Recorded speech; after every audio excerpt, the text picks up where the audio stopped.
Amara ne puisse l'arrêter, Nina courut vers l'homme faible et mourant. Elle posa ses petites mains sur sa poitrine. L'homme se redressa soudainement. Il se leva sur ses pieds, fort et en bonne santé, comme si rien ne s'était jamais passé.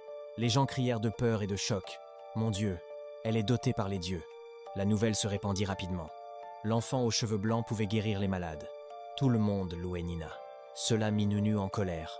La haine commença à s'insinuer lentement, et à mesure que les enfants grandissaient, ses dons grandissaient aussi. Nina voyait le bon côté des choses.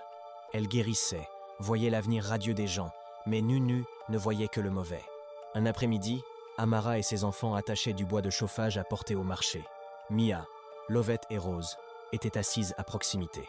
Elles étaient venues rendre visite, comme elles le faisaient toujours. Soudain, Nounou se figea. « Maman ?»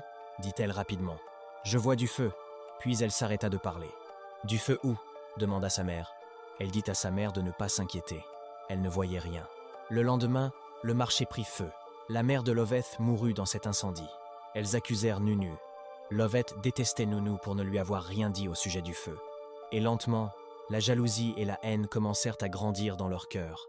Lorsque Nina et Nunu eurent 16 ans, les gens réalisèrent finalement quelque chose de terrifiant. Nina pouvait voir l'avenir. Nunu ne pouvait voir que le pire. Et maintenant, elle refusait de prévenir qui que ce soit pour éviter les catastrophes. Nunu devint fière. Elle voulait punir les villageois pour avoir loué sa sœur au lieu d'elle. Des gens moururent à cause de nombreux désastres survenus au fil des années.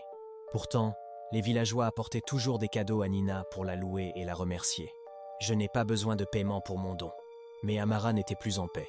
Chaque guérison alourdissait son cœur. Chaque prophétie la rendait plus effrayée.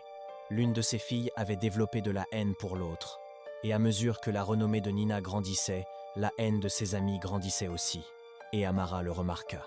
Un jour, elle appela ses 2 enfants à ses côtés et murmura « Mes enfants, s'il vous plaît, soyez prudentes avec vos amis.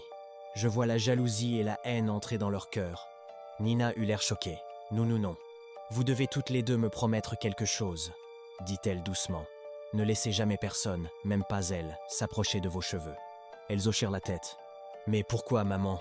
demandèrent-elles. « Je ne sais pas pourquoi, mon enfant, mais quelque chose de terrible va arriver. »« Oh, nous te le promettons, maman. » Et quelque part dans le village, sous un oranger, Mia, Loveth et Rose étaient assises ensemble en silence.